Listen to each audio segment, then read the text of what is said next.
आज वृत्ति एकादशी के व्रत करके विद्या दान के फल प्राप्त कर लेती है।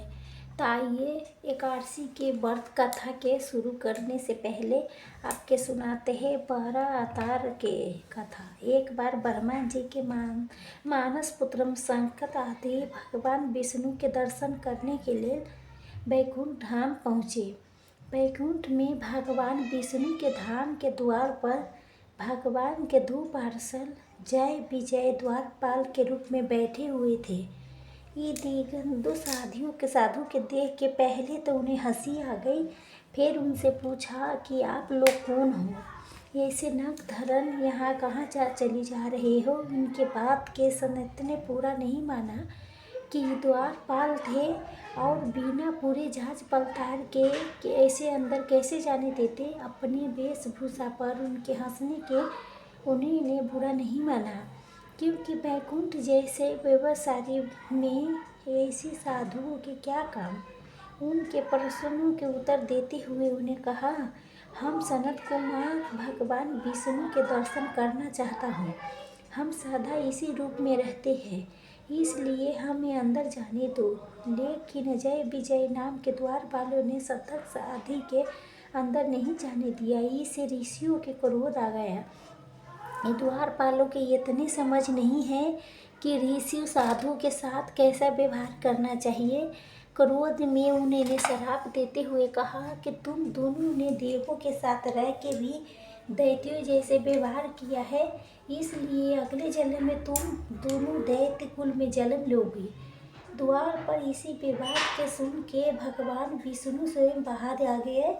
सतत संधि के आदर से अंदर जाने के कहा। उधर जय विजय के दुखी देख के भगवान विष्णु ने पूछा तो उन्होंने अपने शाम की बात बताई। भगवान विष्णु ने कहा, उदंता के फल तो तुम्हें भोगना ही पड़ेगा। असुर कुल में तुम्हारा अगला जन्म अवश्य होगा। इतनी चिंता मत करो, तुम मेरे पार्षद हो, इसलिए इसका पुण्य भी मिलेगा। मेरे द्वारा तेरे दैत्य उन्हीं से मुक्ति मिलेगा। सनत आदि भगवान के दर्शन करके चली गई। जय विजय की मृत्यु होने पर उनका जन्म किसी ऋषि पत्नी दीति के गर्भ से हुआ। दीति दैत्य कुलों के माता थी, अतः उसके गर्भ में जन्म लेने वाले जय विजय के नाम इस जन्म में हिरण्यकशिपु कुमार रखा था। वो दोनों में प्रबल शक्ति थी। उन्होंने अपने उत्पाद द्वारा आसुरी शक्ति के बल पर आसुरीय राज स्थापित किया था। उन्हें देवलोक पर भी आक्रमण करके देवता पर भी तरस कर रखा था। उन्होंने घोषणा की थी कि अब से उनके राज के सारे अग उनके नाम पर होगी।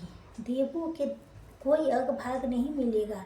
किसी भी देवी देवता के ईश्वर के पूजा आराधना करने के बजाय उनके पूजा पाठ होगी। देवगण कभी यहाँ पहुँच नहीं सके, इसीलिए मैं पृथ्वी के पाताल में पहुँचा देता हूँ। ये निश्चय करके हिरण्य आसुर शक्ति के बल पर पृथ्वी के रसातल में ले गया। इसके सारे ब्रह्मांड में उथल पुथल मच गया। सृष्टि के नियम भंग होने लगा और चारों तरफ हाहाकार मच गया। ऋषियों मुनियों तथा देवता ने मिलकर भगवान विष्णु से प्रार्थना की कि भगवान देखिए, ये दोनों महान प्रकृति असुरों के क्या किया है। देवता के अग भाग छीना है, पूजा पाठ धार्मिक कर्म का समाप्त किए हैं और आपके समस्त भूल मंदन के रियासन में ले गया है। प्रभु उठिए, कुछ कीजिए। ब्रह्मा के सृष्टि में बहुत विवाद उपस्थित हो गया है। आप ऋषि मुनि तथा मानवों के रहने के स्थान बनाइए। पृथ्वी जल में डूब रही है, उसके उद्धार के लिए वैकुंठ के वास छोड़ के कोई अवतार लीजिए। ये सुन के भगवान श्री विष्णु ने देवता तथा ऋषियों के आश्वासन दिया कि जब पृथ्वी पर पाप के भार ज़्यादा हो जाता है तो उसके उद्धार के लिए मुझे अवतार लेना ही पड़ता है। आप लोग निश्चित होके जाइए, मैं कुछ करता हूँ। चली देवता के चले जाने पर भगवान विष्णु ने नीचे देखा कि पृथ्वी पर कहीं पता नहीं है, सब जल दिखाई दे रही थी। तभी भगवान वराह के रूप में प्रकट हुए और समुद्र में कूद पड़े। भयंकर गजरा के साथ अपने विशाल दाढ़ पर पृथ्वी के रख के पतन जल राशि के चीरते हुए ऊपर आ गए। पृथ्वी के समुद्र से ऊपर आते हुए शब्द सुन के बराह के हिरण्यकश्यप बौखला गया। अकीस ने उसके शक्ति की चुनौती दी है। तभी बराह के देखते ही वो उसे मारने के लिए दौड़ा। उस पर हर अस्त्र शस्त्र बराह के शरीर से टकरा के चूर चूर हो जाता था। भगवान कुछ देर उसके प्रहार झेलते रहे और उसके करोट के भड़काते रहे। रूप भले बराह के था, लेकिन थे तो परम ब्रह्मानंद शक्ति भगवान विष्णु। उन्होंने एक ही झटके से हिरण्यकश्यप के अपने डार पर उठा लिया और घुमा के आकाश में दूर फेंक दिया। आकाश में जब तक ले काट के धारा पृथ्वी पर बराह के पास गिर गया। महारासन हिरण्य ने देखा कि वो बराह न होके भगवान विष्णु है, तो उसके अपना पूर्व जन्म याद हो आया। उसने भगवान के चरण पकड़ लिया और कहा, हे भगवान, पाप के श्राप के अंत कर दिया और अपने ही हाथे इस जन्म से मुझे मुक्ति दिलाई हो।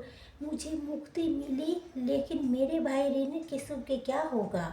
उनके भी मुक्ति दीजिए।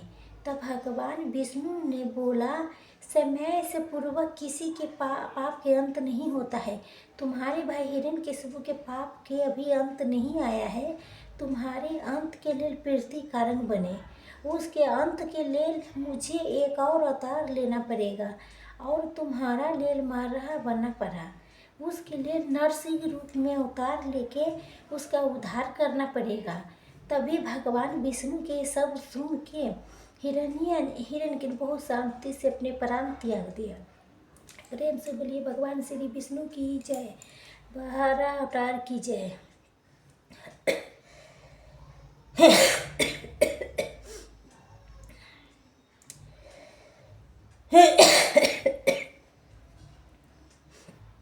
श्री हरि से प्रार्थना करते हैं वो हमें अपने आशीर्वाद से सवित वृद्धि रखे, हमारे जीवन की एक नई दिशा दे। अब सभी के इस पवित्र व्रत के माध्यम से आत्मा शुद्धि, परम सुख की प्राप्ति हो। प्रिय भक्तजनों, कथा के शुभ आरंभ करने से पहले हम सभी मिलकर भगवान विष्णु से प्रार्थना करेंगे। हे शिव हरि, हे नारायण भगवान, आप जगत के पालन करता है। आपके धारा पाताल की एकमात्र आधार है। आपके शरण में आने से मात्र जीवन के सारे पाप मिट जाता है। उसका जीवन धन, भक्ति, सत्य से अलौकिक हो जाता है। अब हस्ती सागर में शेष नाग के शैया पर विश्राम करते हैं, किंतु अपने भक्तों के हृदय में हर जागृत रहते हैं। हम सभी अब श्रद्धा से एकादशी व्रत रख के आपके कथा के श्रवण करने जा रही हूँ।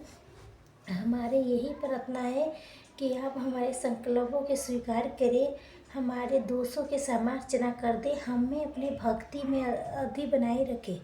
हे लक्ष्मी नारायण, हमारे पूजा के अपने स्वरूपी चरणों में स्थान दे, हमें धर्म पद पर रखें, जीवन में सुख शांति मोक्ष की प्राप्ति करें।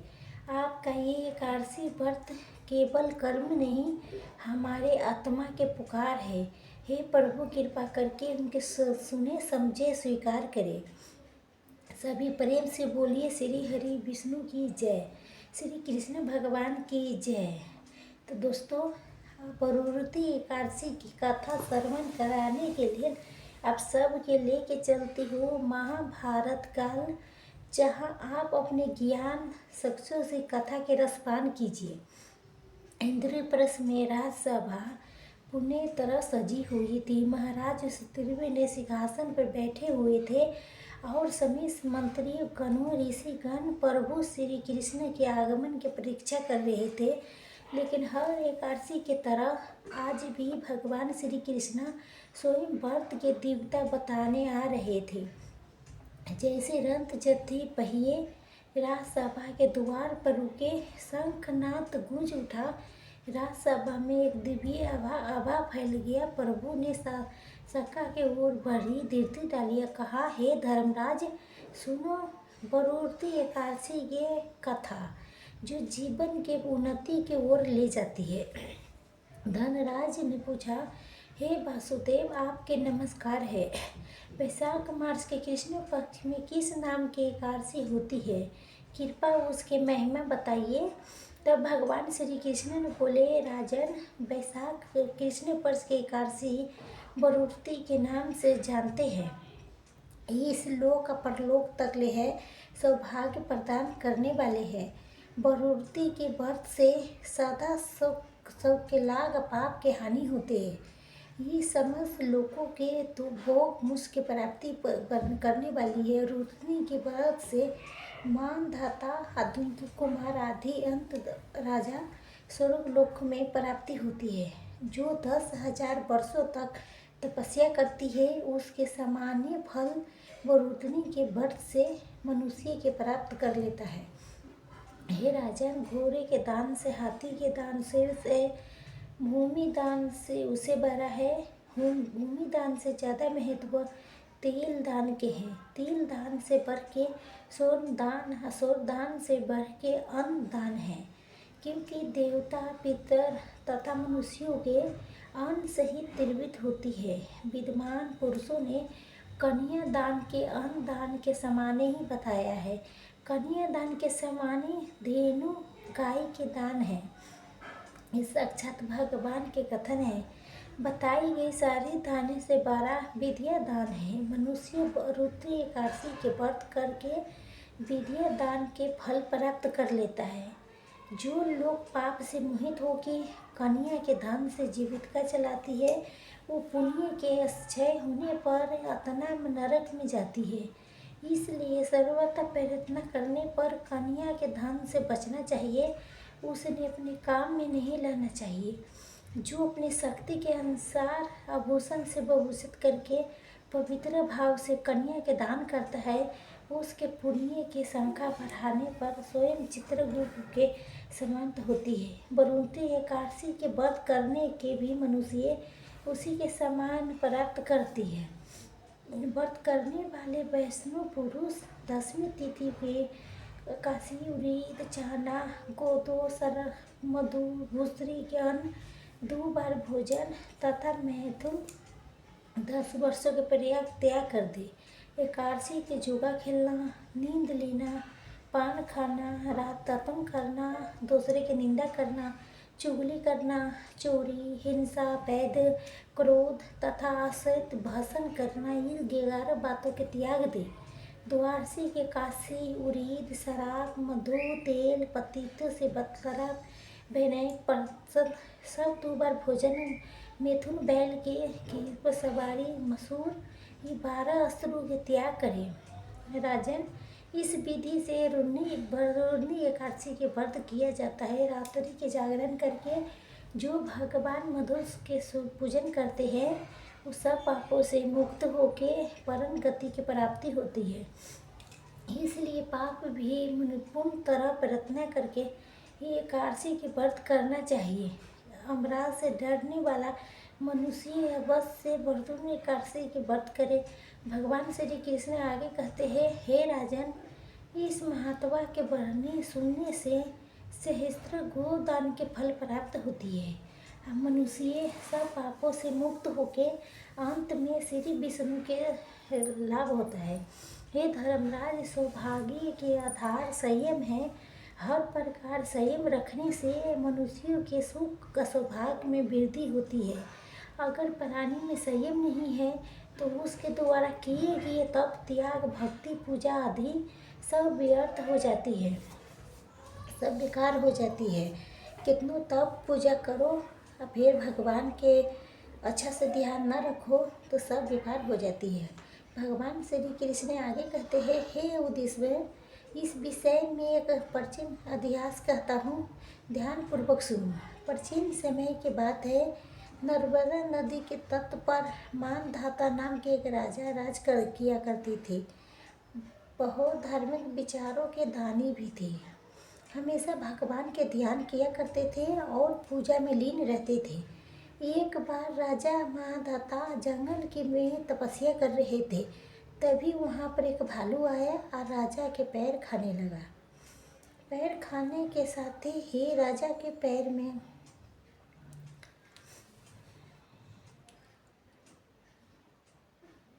वर ढूंढने छोटी कन्या ने कहा,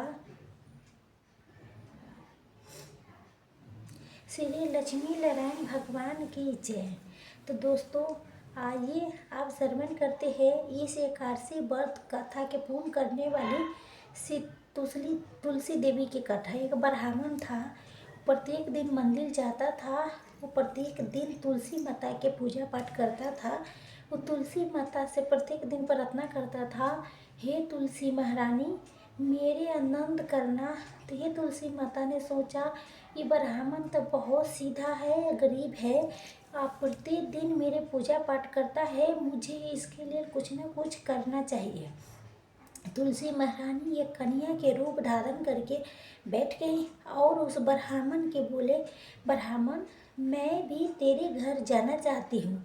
ब्राह्मण ने सोचा कि 6 लड़की तो मेरे पास पहले से है और 7 लड़कियों के मैं कैसे पालन पोषण करूँगा, लड़की की शादी कैसे करूँगा, मेरे पास तो कुछ ऐसा भी धन नहीं है कि मैं भी शादी ब्याह कर सकूँ। बहुत परेशान रहने लगा, उसको तो भोजन भी नहीं भा रहा था। उसके स्त्री ने कहा, क्या बात है, आजकल बहुत दुखी रहने लगा। तो इस पर ब्राह्मण बोला, मैं मंदिर जा रहा हूँ, वहाँ पर एक छोटी सी सुंदर सी कन्या बैठी है और वो कहती है कि ब्राह्मण मैं आपके घर आऊँगा। और उसके पत्नी बोली, अरे उसके परेशान होने की क्या बात है, आ रही है तो आने दो।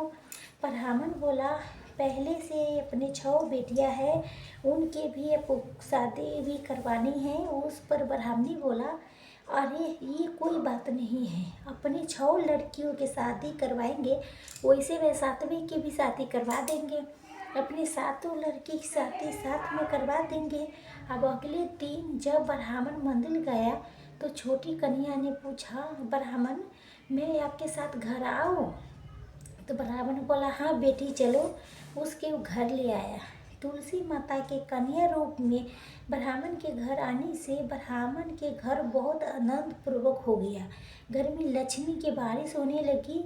जब ब्राह्मण 7 कन्या के शादी के लिए वर ढूंढने लगा तो छोटी कन्या ने कहा, मेरे तो शालीग्राम के मंदिर में जाके शालीग्राम से बोलना कि बारात लेके आए, अब मेरे 6 बहनों के तुम्हारी इच्छा से वर ढूंढना।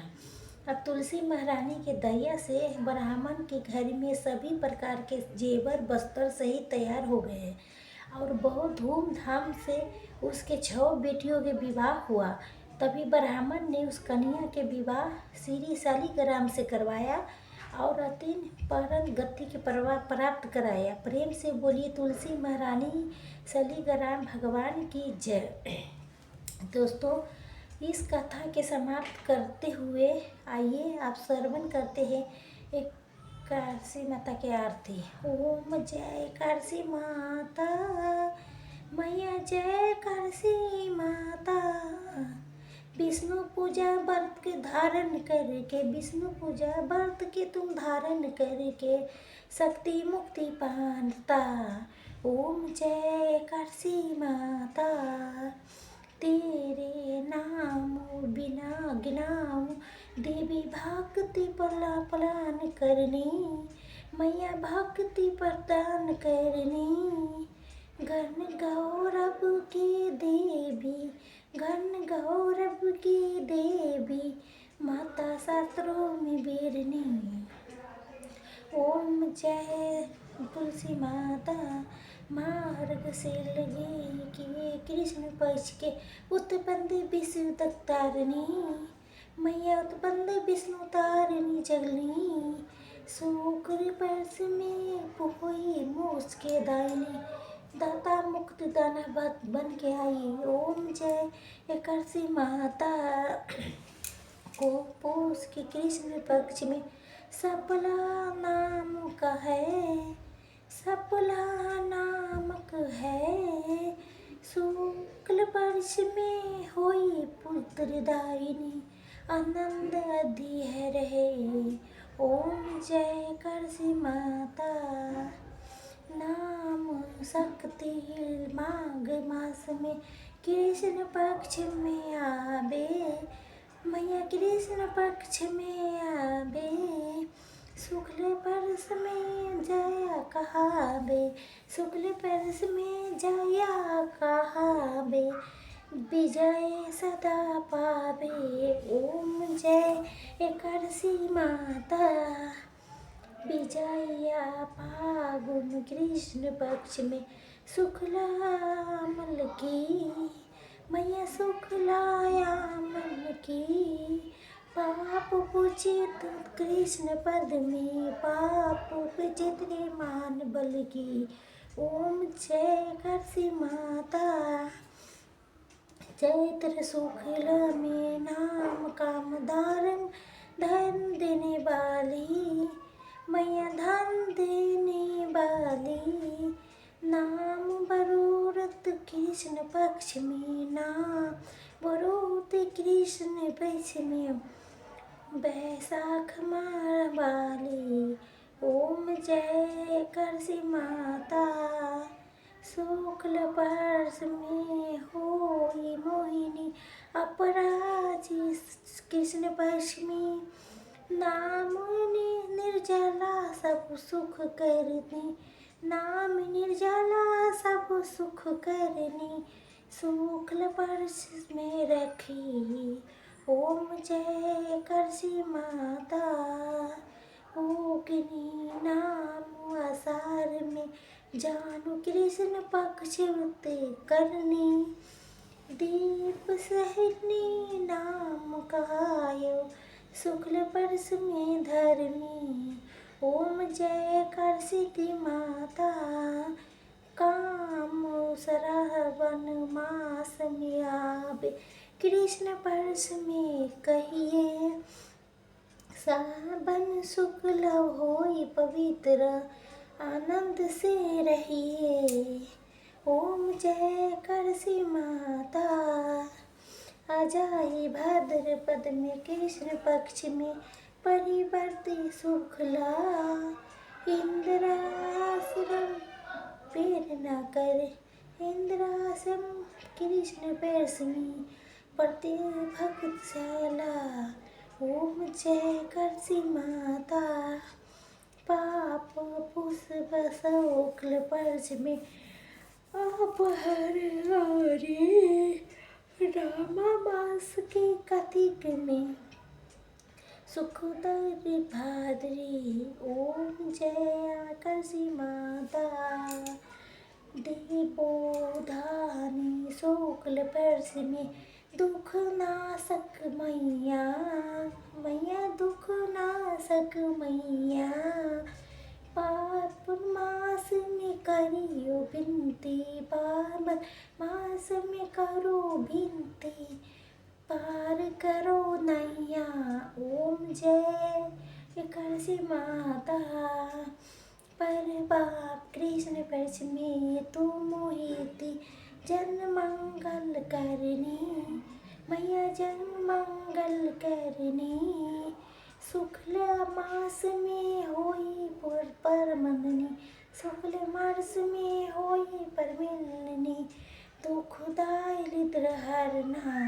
ओम जय एकादशी माता, जो कोई आरती एकादशी माँ भक्ति सहित गावे, मैया भक्ति सहित गावे, उन जन्म दुख सर के बासन, जन गुरुता स्वरूप के बासी, बनीत फल पावे। ओम जय एकादशी माता, ओम जय एकादशी माता, ओम जय एकादशी माता। प्रेम से बोलिए एकादशी माता की जय, प्रेम से बोलिए भगवान श्री लक्ष्मी नारायण की जय, प्रेम से बोलिए। आज की वीडियो पसंद आई होगी तो वीडियो के लाइक सब्सक्राइब कीजिएगा, शेयर जय कमेंट में भगवान लक्ष्मी नारायण के एकादशी माता के जय जरूर लिखिएगा।